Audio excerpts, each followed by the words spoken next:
আলাইকুম everyone, Sonia's family blog চ্যানেলে আপনাদের সবাইকে আরও একবার স্বাগত জানাচ্ছি। আশা করছি কাছে কিংবা দূরে যে যেখানেই আছেন সবাই অনেক অনেক ভালো আছেন। আলহামদুলিল্লাহ, আমরাও সবাই ভালো আছি। আজকের ভিডিওটা একদম সকাল থেকে শুরু করেছি। নাস্তা তৈরি করার সময় একটু বেশি করে আটা সেদ্ধ করে নিয়েছিলাম আর এভাবে লেচি কেটে নিয়েছি।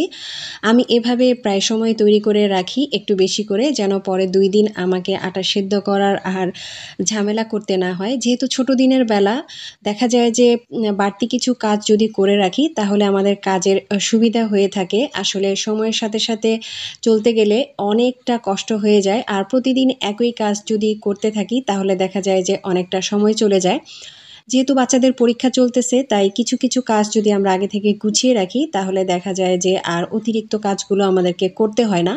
তো আমি কিন্তু এই কাজটা সবসময় করে রাখি। রুটি বা পরোটা যাই তৈরি করি না কেন, বেশি করে এভাবে লেচি কেটে রেখে দিই। আর এগুলোকে ঠান্ডা করে রাখি। গরম অবস্থায় অবশ্যই বক্সে করে রাখা যাবে না। একটু ঠান্ডা করে ভিতরে আটা বা তেল ব্রাশ করে এভাবে যদি একটার উপর একটা রেখে উপরে কিচেন টিস্যু দিয়ে রেখে দেন, তাহলে দেখবেন অনায়াসে নরমাল ফ্রিজে 2 থেকে 3 দিন, ইভেন 1 সপ্তাহ পর্যন্ত আপনি খুব ভালোভাবে এগুলো রেখে খেতে পারবেন।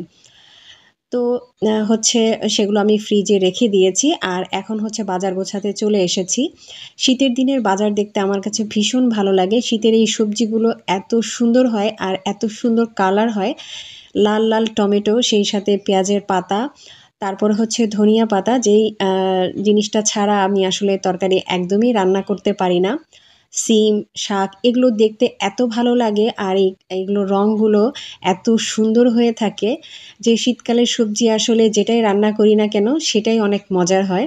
তো সেদিন একটু বেশি করেই সবজি নিয়ে এসেছিল। তো এখানে কিছু রান্না করব আর কিছু রেখে দিব। সব কিছুই রান্না করব না। সবসময় দেখা যায় এরকম ফ্রেশ পাওয়া যায় না। তো যখন এরকম ফ্রেশ পাওয়া যায় তখন একটু বেশি করেই নিয়ে আসে, আর সেগুলোকে আমি কিভাবে সংরক্ষণ করে রাখি সেগুলোই আজকে আপনাদের সাথে শেয়ার করব। সেই সাথে কিছু কাজ মাসের থেকে থাকে, সেই কাজগুলো যদি আমরা একটু কষ্ট করে একদিন করে রাখি তাহলে দেখা যায় যে মাসের যে কাজগুলো আছে সেগুলো কিন্তু আমাদের আর প্রতিদিন করতে হয় না। আর সংসারে যে টুকিটাকি কাজকর্ম থাকে সেগুলো কিন্তু করলে দেখা যায় সময়ের সাথে সাথে আমরা চলতে পারবো। তো বাজারের পাশাপাশি কিন্তু আপনাদের ভাইয়া বেশ কিছু মুরগিও নিয়ে এসেছে। এখানে বড় সাইজের আর ছোট সাইজের কিছু মুরগি রয়েছে। তো এই তো মুরগিগুলো আপা এসেছে আমাকে কেটে দিচ্ছে। আপা খুব সুন্দরভাবে মুরগি কাটতে পারে। এই তো আপা এখন মুরগিগুলো কেটে দিচ্ছে, আর আপা খুব সুন্দরভাবে মুরগি কাটতে পারে। তো আমি এত সুন্দরভাবে মুরগিগুলো কাটতে পারি না দেখেই সবসময় আপার কাছ থেকে কেটে নিই, আর এভাবে বেশি করে মুরগি নিয়ে এসে কেটে রাখি। তো 2টা রোস্টের জন্য করতে বলেছিলাম, তো একটা করে ফেলেছে আর বাদ বাকিগুলো এভাবে নর্মাল কাট করে ফেলেছে। আসলে কাটতে যে ভুলে গিয়েছিল।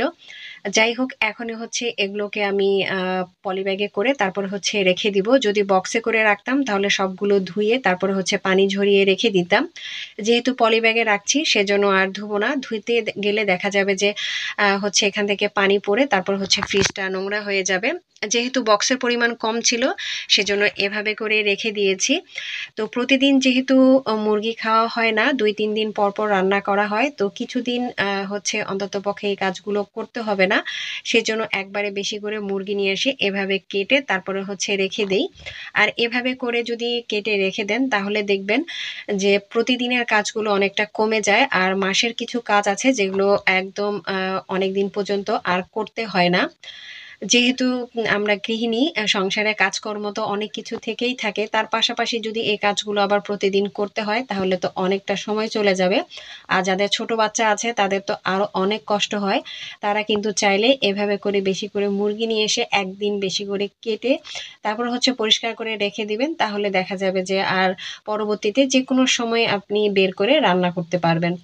তো যেহেতু হাতে সময় একদম কম ছিল, তো ভাবলাম যে একদম হাতে মেখে মুরগিটা বসিয়ে দেই। তো সবকিছু ময় মশলা এখন দিয়ে দিচ্ছি, আর এখানে আমি একটু রসুন থেতো করে দিয়েছি, আর একটা টমেটো এভাবে কেটে তারপরে দিয়ে দিয়েছি, সেই সাথে কিন্তু গোটা রসুনও দিয়েছি। রান্না করার আগে যদি সবকিছু গুছিয়ে নিয়ে রান্না করা যায় তাহলে রান্না করতে কিন্তু খুব একটা বেশি সময় লাগে না। তো আমি কিন্তু রান্না করার আগে সবসময় সবকিছু গুছিয়ে নেই। যেদিন একদমই সময় থাকে না সেদিন চটজলদি বসিয়ে দিই। আর হচ্ছে এই তো মুরগির মাংসটা খুব ভালোভাবে মেখে নিয়েছি। আমি কিন্তু পরবর্তীতে আবার আলুও কেটে নিয়েছি, আলুও একবারে দিয়ে তারপরে হচ্ছে সবকিছু মেখে বসিয়ে দিলাম। আর একটু সামান্য পানি দিয়ে দিয়েছি। এভাবে করে যদি কিছুক্ষণ রেখে দেওয়া যায় না তাহলে কিন্তু খুব ভালো হয়। তো হাতে যেহেতু সময় ছিল না সেজন্য একবারে বসিয়ে চুলা ধরিয়ে দিলাম। আর মুরগির মাংসটা সেদিন একটু অন্যরকম ভাবে রান্না করেছি, পেঁয়াজ পাতা আর ধনিয়া পাতা দিয়ে। যারা কখনো পেঁয়াজ পাতা ধনিয়া পাতা দিয়ে কখনো মুরগির মাংস রান্না করে খাননি তারা কিন্তু একবার হলো ট্রাই করবেন। আর এভাবে হাতে মাখিয়ে সাধারণত আমরা কিন্তু গরুর মাংস রান্না করে থাকি, তবে মুরগির মাংস রান্না করে খেলেও যে কতটা মজার হয় যদি কখনো না করেন অবশ্যই একবার ট্রাই করবেন। ও হ্যাঁ, আমাকে কিন্তু কমেন্ট করতে ভুলবেন না। আপনাদের সুন্দর সুন্দর কমেন্ট পড়তে কিন্তু আমার কাছে বেশ ভালো লাগে। আপনারা খুব সুন্দর করে কমেন্ট করেন, সেই সাথে আমার ঘর গোছানো দেখতে আপনারা অনেক বেশি পছন্দ করেন। তো সবসময় ঘর গোছানো দেখাতে তো আসলে একই রকম ভিডিও হয়ে যায়, তাই মাঝে মাঝে আপনাদের সাথে একটু রান্নাবান্না দেখানোর চেষ্টা করি। যে রান্নাবান্না অনেকে আছে রান্নাবান্না দেখতেও পছন্দ করে। তো এদিকে হচ্ছে আমি মূলা শাক খুব ভালোভাবে ধুয়ে অফ ক্যামেরায় সেদ্ধ করে নিয়েছি। আর এদিকে একটু ভাজি করে নিয়েছি। মূলা শাকের মধ্যেও কিন্তু আমি শেষে একটু পেঁয়াজ পাতা দিয়েছি। সেদিন রান্নাবান্নার সব কিছুতেই আমি একটু পেঁয়াজ পাতা দিয়েছি। আর পেঁয়াজ পাতা ধনিয়া পাতা সব কিছুর মধ্যে দিলে আমার কাছে কেন জানি একটু ভালো লাগে, কারণ খুব সুন্দর একটা ফ্লেভারও আসে, সে সাথে খাওয়ার একটা অন্যরকম স্বাদ হয়। তো এখন হচ্ছে বাঁধাকপির ভাজি করে নিব। তো বাঁধাকপির ভাজিতে পেঁয়াজটা একটু হালকা ভেজে নিয়ে তার মধ্যে হলুদ দিয়ে সঙ্গে সঙ্গে বাঁধাকপিটা দিয়ে দিবেন। এতে না খুব সুন্দর একটা বাঁধাকপির কালার আসে, খুব একদম হলুদ হলুদ হয় না, সাদা সাদা একটা খুব সুন্দর কালার আসে। আজকের ভিডিওটা দেখতে দেখতে যদি কোনো অংশ আপনার কাছে ভালো লেগে যায় তাহলে প্লিজ ভিডিওতে একটা লাইক দিয়ে দিবেন। আর যারা আজকে আমার চ্যানেলটা নতুন ভিজিট করছেন চাইলে কিন্তু আমার চ্যানেলটা সাবস্ক্রাইব করে আমার পাশেই থাকতে পারেন। আর যারা অলরেডি কাজটা করে ফেলেছেন তাদের সবাইকে অসংখ্য অসংখ্য ধন্যবাদ। তো এদিকে হচ্ছে আমি ঢাকনাটা তুলে মুরগির মাংসটা কিছুক্ষণ কষিয়ে নিয়েছি, যেহেতু পানি দিয়ে একটু সেদ্ধ বসিয়ে দিয়েছিলাম। তো সব কিছু কিন্তু খুব ভালোভাবে সেদ্ধ হয়ে গিয়েছে, এখন একটু কষিয়ে নিয়েছি। আর কালারটা যেন আর একটু সুন্দর আসে সেজন্য আমি কিন্তু একটু সরিষার তেলও ব্যবহার করেছি। প্রথমে হচ্ছে আমি একটু সয়াবিন তেল দিয়েছিলাম, সয়াবিন তেল আর সরিষার তেলের পরিমাণটা সমপরিমাণ দিয়েছি। একটু কম বেশি হলেও কোনো সমস্যা নেই, হচ্ছে আপনার মাংসের পরিমাণ ভেদেই তো আপনি তেল দিবেন। তো আমার যতটুকু প্রয়োজন ছিল ততটুকুই আমি দিয়েছি। এর ফাঁকে ফাঁকে আমি হচ্ছে বাঁধাকপিটা এভাবে একটু নাড়াচাড়া করে দিচ্ছি। প্রথমে দিয়ে কিন্তু আমি নাড়াচাড়া করিনি, একদম হচ্ছে লো ভোল্টেজে আমি হচ্ছে ঢাকনা দিয়ে রেখে দিয়েছিলাম। আর যখন একদম কমে এসেছে তখন হচ্ছে এখন উল্টে পাল্টে আমি বাঁধাকপিটা ভেজে নিচ্ছি।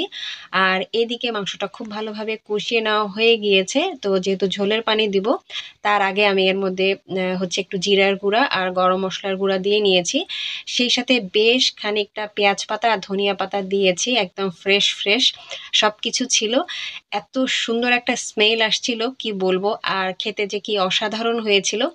দেখতেই পাচ্ছেন কালারটা কতটা চমৎকার এসেছে, আপনারা কিন্তু অবশ্যই বাসায় একবার ট্রাই করবেন।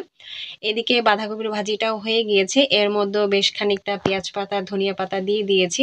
ওই যে প্রথমেই বললাম আমি পেঁয়াজ পাতা ধনিয়া পাতা দিয়ে কিন্তু দেখা যায় যে অনেক রান্নাবান্নাই করে থাকি, আমি সব কিছুর মধ্যেই দিয়ে থাকি।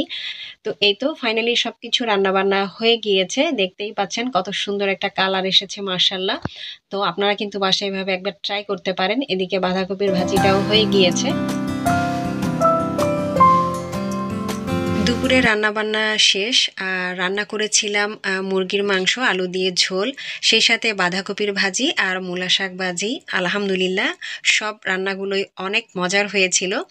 তো সকালবেলায় তো দেখেছিলেন বেশ অনেক কিছুই নিয়ে এসেছিলাম, তো সব কিছু গোছগাছ করে তারপরে হচ্ছে রেখে দিয়েছি, সেগুলোকে আর বক্সে ঢুকাইনি, কারণ হচ্ছে গায়ের উপরে যে হালকা হালকা পানিগুলো ছিল সেগুলো সারা দিনের মধ্যে অনেকটা শুকিয়ে গিয়েছে। তো বিকেলবেলা আমি এখন এগুলো সবগুলো হচ্ছে গুছিয়ে রেখে দিব। তো এখানে মূলা শাকগুলোকে এভাবে কেটে তারপর হচ্ছে ঝুড়ির মধ্যে কিছুক্ষণ রেখে দিয়েছিলাম। উপরে গায়ে যে পানিগুলো ছিল সেগুলো কিন্তু সব শুকিয়ে গিয়েছে। এখন শুকনো একটা পলিথিনের মধ্যে এগুলো রেখে দিব। এগুলো কিন্তু কোনো কিছুই ধোয়া যাবে না। ধুয়ে রেখে দিলে সব কিছু একদম দেখা যাবে যে নষ্ট হয়ে পচে যাবে। সেজন্য সব কিছুই শুকনো রাখতে হবে, সেই সাথে এর গায়ে যেন কোনো পানি না থাকে, সেজন্য সেভাবে শুকিয়ে নিতে হবে। তো আমি হচ্ছে বাতাসটা বের করে রেখে দিচ্ছি। তার পাশাপাশি বাকি যে হচ্ছে পেঁয়াজ পাতা ছিল, ধনিয়া পাতা ছিল, সবগুলোই আমি ঠিক একইভাবে রেখে দিয়েছি। তবে ধনিয়া পাতাটা আমি হচ্ছে এভাবে বক্সে করে রেখে দিয়েছি। যেহেতু কিচেন টিস্যু আমার কাছে ছিল না, শেষ হয়ে গিয়েছে, সেজন্য আমি কাগজ দিয়ে এভাবে বক্সে করে তারপরে হচ্ছে রেখে দিয়েছি। এভাবে করেও কিন্তু খুবই ভালো থাকে, একদম নর্মাল ফ্রিজে অনায়াসে 3-4 দিন খুবই ভালো থাকবে। তবে আপনাকে খেয়াল রাখতে হবে যেন ধনিয়া পাতাগুলো হচ্ছে গায়ে কোনো পানি না থাকে। দেখতেই পাচ্ছেন ধনিয়া পাতাগুলো একদম শুকিয়ে খুব সুন্দরভাবে নিয়ে নিয়েছি। উপর দিয়ে আরও একটা কাগজ দিয়ে এখন বক্সটা আমি বন্ধ করে তারপর হচ্ছে রেখে দিব। বাদ বাকিগুলো আমি হচ্ছে পলি ব্যাগে রেখে দিচ্ছি। এখানে পেঁয়াজ পাতা রয়েছে, পেঁয়াজ পাতাটাকেও আমি খুব সুন্দরভাবে বেছে তারপর হচ্ছে নিয়েছি, এটাকেও হচ্ছে পলি ব্যাগে রেখে দিব। তো এভাবে করে কিন্তু আপনারা যে কোনো ধরনের সবজি হচ্ছে কেটে তারপর হচ্ছে না ধুয়ে তারপর হচ্ছে রেখে দিতে পারেন। এতে করে দেখা যায় যে পরের দিনের কাজগুলো অনেকটা সহজ হয়ে যাবে। আর কিছু কাজ যদি এভাবে আমরা আগে থেকে করে রাখি তাহলে দেখা যায় যে আমাদের সময়ও বাঁচবে। যেহেতু ছোট দিনের বেলা, আবার অনেকের ছোট ছোট বাচ্চাও রয়েছে, তারাও কিন্তু চাইলে এই পদ্ধতিতে কাজগুলো করে রাখতে পারেন। এই তো সবগুলো সবজি আমার গোছানো হয়ে গিয়েছে। এখন আমি এগুলোকে নর্মাল ফ্রিজে রেখে দিব। আপনারাও কিন্তু চাইলে এভাবে করে কাজগুলো গুছিয়ে রাখতে পারেন। তো আজকের ভিডিওটা আমি এখানেই শেষ করছি। সবাই ভালো থাকবেন, সুস্থ থাকবেন, আমাদের জন্য দোয়া রাখবেন। আল্লাহ হাফেজ।